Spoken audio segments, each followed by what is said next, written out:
जैसा कि आप सब जानते हैं कि भारतीय जनता पार्टी की नई नवेली स्टेट के नए नवेले मुख्यमंत्री शुभेंदु अधिकारी ने एक कानून बनाया है, नया कानून। और वो कानून यह है कि जो 14 साल की उम्र तक की गाय है, यानी जवान गाय है, वो मां मानी जाएगी बंगाल में। और जैसे ही वो 15 साल की हो जाएगी या उससे ज्यादा उम्र की हो जाएगी तो उसकी मां का दर्जा छीन लिया जाएगा और उसको आप बेच सकते हैं कसाईयों को।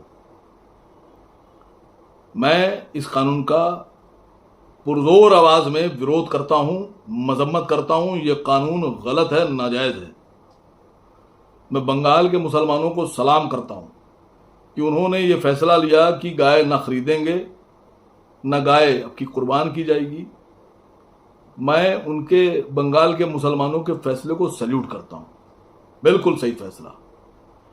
पूरे भारत के मुसलमानों से मेरी अपील है कि गाय से संबंध विच्छेद कर लीजिए, बिल्कुल मत खरीदिए। अगर खरीदते हैं, वैसे मुझे नॉलेज नहीं है, बहुत कम लोग खरीदते हैं, लेकिन मैं फिर भी कह रहा हूं कि गाय से बिल्कुल किनारा कर लीजिए। एक भी गाय मत खरीदिए, ना पालने के लिए, ना दूध के लिए, ना बेचने के लिए, ना कारोबार के लिए, बिल्कुल ना खरीदिए। दूसरी सबसे बड़ी बात कि मैं अब तक के ये मांग करता था कि गाय को राष्ट्रीय पशु घोषित कीजिए। अब मेरी मांग यह है कि गाय को राष्ट्रीय माता घोषित कीजिए। है अमित शाह साहब में और नरेंद्र मोदी जी में और गिरिराज सिंह में और साक्षी महाराज में और योगी आदित्यनाथ जी में और बाकी तमाम लोगों में हिम्मत कि मेरी बात का समर्थन करेंगे राष्ट्रीय माता घोषित। मैं मुसलमानों के ये अपील कर रहा हूं, मांग कर रहा हूं भारत सरकार से, राष्ट्रीय माता घोषित कीजिए। और दूसरी बात, ये जो 14 साल वाला ये जो आपने एक बैरियर लगाया है कि 14 साल तक तो हम मां मानेंगे, लेकिन जैसे ही बूढ़ी हो जाएगी वैसे ही हम उसको मां नहीं मानेंगे। यानी जब तक दूध देगी गाय, जब तक आप उसका दूध इस्तेमाल करेंगे और बेचेंगे, तब तक तो वो मां है। और जैसे ही दूध देना बंद कर देगी, उसको आप कसाईयों को बेच देंगे। मैं इसका विरोध करता हूं और हर मुसलमान इसका विरोध करता है।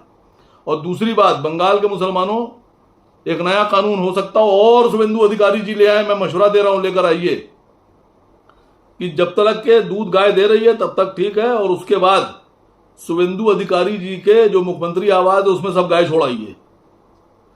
शुभेंदु अधिकारी जी की भी तो मां है, खाली बाकी हिंदुओं की तो मां नहीं है। मुख्यमंत्री जी की, गृह मंत्री जी की, प्रधानमंत्री जी की, सभी स्टेटों के मुख्यमंत्रियों की, सभी और विभागों के मंत्रियों की भी तो मां है गाय। छोड़ आइए इनके घर, इनके महलों में, मुख्यमंत्री आवास में।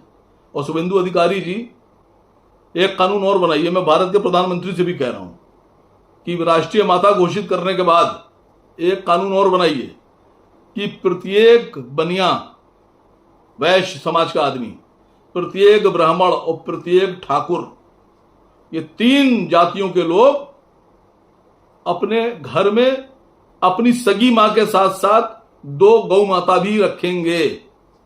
उनके लिए भी बेडरूम बनाया जाएगा, एसी लगाया जाएगा, और हर घर में गौ माता होना चाहिए। गौ माता, समझ रहे ना? आप अपनी सगी माता को रख रहे हैं तो उतना ही दुलार और लाड प्यार गौ माता को दीजिए ना। क्यों नहीं देंगे आप? जितने भी वैश्य समाज के लोग हैं, ब्राह्मण समाज के लोग हैं और ठाकुर समाज के लोग हैं, ये सब अपने अपने परिवारों में कानून बनाए भारत सरकार, ये 3 जातियों के लोग अपने घरों में 2-2 गौ माता भी साथ में रखें, एसी लगा के रखें।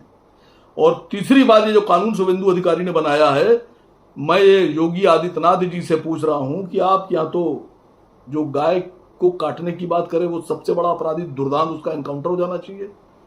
तो अब मैं आपसे पूछ रहा हूं कि इस तरह का नाजायज, गैर संवैधानिक और माता के खिलाफ कानून बनाने वाला शुभेंदु अधिकारी जब उत्तर प्रदेश में आएगा, उत्तर प्रदेश में वैश्य मुख्यमंत्री, तो क्या गाय को 14 साल के बाद काटने की इजाजत देने वाला, कानून बनाने वाला मुख्यमंत्री शुभेंदु अधिकारी जब उत्तर प्रदेश में आएगा तो आप उसका सम्मान करेंगे?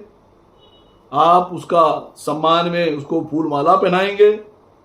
या आप ऐसे मुख्यमंत्री को जो गाय माता को माता ना माने और कहेगी 14 साल के बाद इसको, तो क्या आप उसको अपने उत्तर प्रदेश में आने देंगे या नहीं आने देंगे? मैं पूछ रहा हूं। और मैं फिर भारत के सभी लोगों से कह रहा हूं, कोई गौ माता को नहीं खरीदेगा। सब मुसलमान बिल्कुल। और जितने भी लोग गाय पालते हैं वो सब अपने अपने मुख्यमंत्री आवास जाएं और उनसे कहें कि साहब हमारे पास इतनी गाय हैं, 14 साल से ऊपर वाली, 15 साल से ऊपर वाली, और इनको बताइए कहाँ लेके जाएं। धन्यवाद।